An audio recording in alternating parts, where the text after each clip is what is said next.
Hello friends, I am Suryansh once again back with another interesting video for you all. And today my topic is a thought.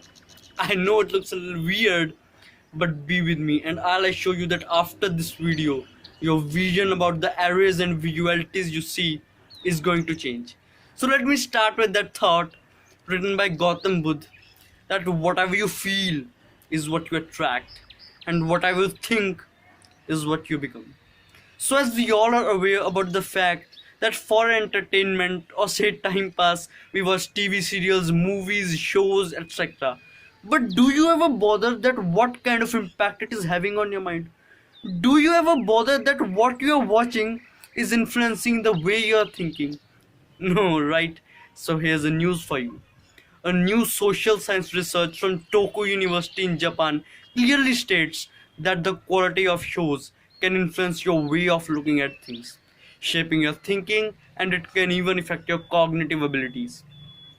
So let me explain through an example.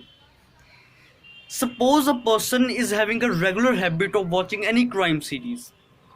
So whenever he'll come across any day-to-day life situation or say a critical situation, the first thought that'll strike his mind is suspicion. Yes, the first thought that'll come to his mind is suspicion. So you see what exactly it is doing is that it is influencing your brain to develop only in that particular direction. It is shaping your perspective in that particular way. So in a nutshell, we can say that it is hampering in your intellectual development. It is hampering your verbal abilities, emotions, responses, arousal, aggression, vision, and so on. I know I have talked too much about the consequences and disadvantages. So here's a question that will be tickling in your mind. That bhai, solution kya hai? What is the solution? So let us move to the solution. I'll not at all say that watch that educational programs and all that stuff. But I'll definitely say that don't perceive anything which can hamper your intellectual development.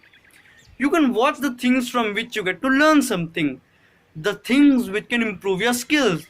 For example, you can learn speaking English, like me. You can learn anything, especially in this period when you have a lot of time to explore yourself, to understand yourself. So, at last, I would say that don't let your eyes glue to that tube instead of exploring the real world. So, at the end, I would like to quote Stephen Covey that if you start thinking the problem out there, if you start thinking the problem out there, stop yourself. That thought's the problem. So, thank you, friends, for listening. Be positive and Jai Hind.